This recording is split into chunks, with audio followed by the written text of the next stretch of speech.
เป็นยังพระเจ้าหัวเด้อแม่พี่น้องอีกทีสายายพักหัว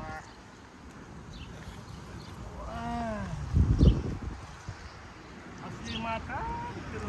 พักถิ่มเบิดพี่น้องเลยนานพักบัวหัวเป็นผูกยับเขาจะหน่อยก็ได้เลยตัวใดมันห่างกันแมบเขาอีกหน่อยพี่เส้นนี้ก็ห่างอยู่ขน้อยแดดห่อนขนาดล่มอยู่ฮะล่มแดดพี่น้องใส่เบิดหันเลย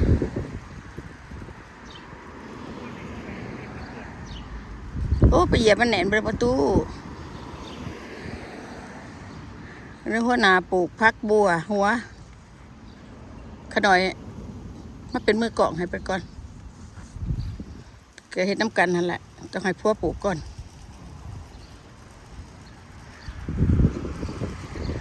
เอาไว้ใช้สักนิดนี้มันห่างตัวนี้นะจัก2-3 หัวเมื่อก็ไม่ใช่ทงอีกเนาะปลูกพักบัวพี่น้องเอ้ยอยากไรพักหัวพักบัวมากินพักหัวแห้งลูกสาวกับมักพี่เฮ้ยมาพี่นะเฮ้ยตู้ไปจี่ใส่ตะหันบันนี้เอาแล้วนั่งอยู่บนนักขู่มาซับพี่ก่อนมั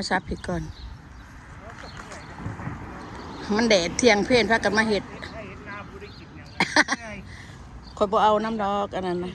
บ่เบาลายเป็นเงินถั่วเห็ดสวนบ่เอาน้ำดอก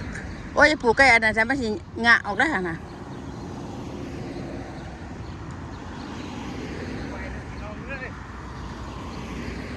ถิ่มไปขอนตีอันหนึ่งนะอยู่นี่บุหูว่าอยู่ไซขอนตีมุ่นมั่งของอันพอตู่เอาหายได้เฮ้ยมันห่างเลยซับซะแน่เท่าเพิ่นเอาหายก่อนตี2-3 วันพุ่นแล้วเนาะบ่ได้จักเอาอันมือดูไปให้มันผมหัวมันนะนี่เฮ้ยตู้สนนี่นะนี่สนนี่นะไม่ใช่หรือพี่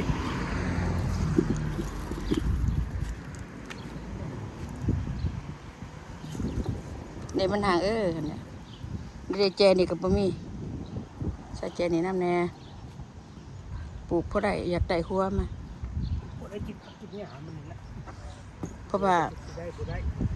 ได้หัวมันได้แน่นอนมันในวันเสาร์เขายังเห็นเบียกอยู่เนาะนี่ได้แจนะจ๊ะปวดหัวเข้าอาจจะเป็นเหยียบกระเทียมเขาขาดกันละ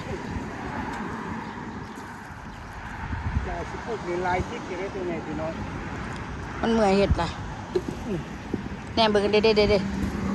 นะมีเวลาที่ใดก็มีเวลาจนหัวพักนั่งเหี่ยวเบิดเลยหาบอลนี่บ่มีเฮ้ยนี่ใช่ป่ะเจ็บหัวเข้าปวดหัวเข้ายืนก่อนนั่นดิขางนั้นบ่ทีเลยขางนี้ทีแล้วคอยปลูกเลยมาบริสุทธิ์ทีมมันเน่าเบิดไปสิกาไปใดหน่อยว่าเท่าไร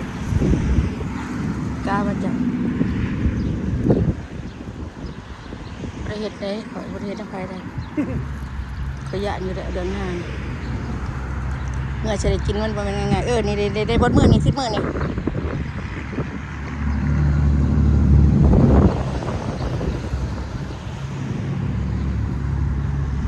เอาในมือคอยปลูกได้นี่เห็นบ่ต้นมันน่ะมันก็สิทีโพดได้ตัวเจ็บหัวเข้าแล้วกันยอมแล้วพ่อแม่พี่น้องปนันจะซื้อหน้าพอได้เห็ดประสาทคอยดูจะหัวอยู่พอได้บันให้นาซื้อเนี่ยจะกินที่ไรพอจะเห็ดเลยแกปากไปมีแดดเท่าแย่ปลาดอกเสาบนขอบพี่นะ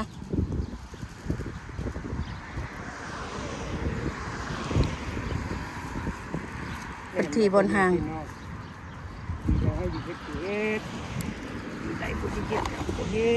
นี่พระเท้านี่มีแล้วแต่แบบวันนี้บ่มีนี่บ่นี่ ตัวนี้มีแล้ววันนี้เอาใช่ เสียบเสียบเดินถึงหัว เธอมันเป็นมันก็เป็นอยู่แล้วเอาใช่โดดตัวนั้นมันนะเต็มหมดแล้วแท่นี้มันทีโพดแล้วทั้งนั้นพัฒนาทีนี่บ่นี่ก็บ่มีที่มาลายทงเนาะ สิปลายทง ชิบไปทงบ่เน่าปุ๊บตรงไหนสิเนาะ ทงระดอนทงระดอน สิปลูกบ่ได้ก็ว่าสิปลูกบ่ได้ปลูกจักเถื่อ ซับไปน้ำมันนั่นแหละโอ้เต็มนี่ก็สิได้หลายกระตาอยู่ ก็น้อยปลูก4-5 ปีขึ้นหลังเนาะได้เป็นคุกเลยเนาะ ได้หลายเลยก็ผักบัวได้หลาย หลายๆพุ่นแม่พี่น้อง เบิ่งได้ก็ต่างหากได้ไงเอาไปปีนตั้งยอดด้วยก็บ่เว้าอยู่เด้อ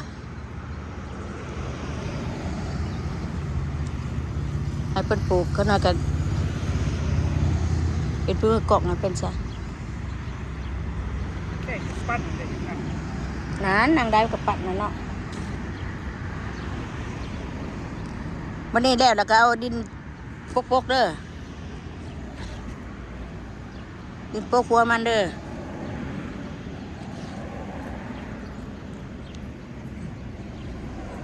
เลยเลย เฮ็ดหน้าให้เดียวกับเมื่อยเลยจ้ะเอ้ย น้ำแดง จะได้ปลูกเขากินคือเขาบ่กันนั้นใหญ่เติบอยู่เอามือคบๆไปสักหน่อยบ่ให้มันพกขี้ดินเลยตุครับ เท่าไหร่ก็ปั้น เบิ่งดูสิไปเห็นหน้านี่เบิ่งดูเบิ่งดูคนสิไปเฮ็ดนาเฮ็ดได้บ่พ่อเฒ่าบ่กล้าเขายังบ่หลายปีล่ะ30-40 ปีแล้วเจ้านี้จางหน้านี่ว่ามันสิง่ายๆเด้อพี่น้อง สิว่าดินซาดจ้ะยอด เนาะบ่เป็นว่าแหละเฮ็ดบ่ได้ เขาบ่เคยเฮ็ดเรียงนักอยู่เฮ็ดเรียงเบาเมื่อบ้านนั้นเฮ็ดเรียงนักน้อยบ่ได้นะคุณแม่น้อยยอม บ่ได้ยอมจำนวนมาแต่เดียวนี้ล่ะเอาโอเค โอเคเด้อพ่อแม่พี่น้องที่ติดตามขอบใจลูกหลาน FC ทุกคนทุกท่านตามเอาโอเคบ๊ายบาย บายพี่น้อง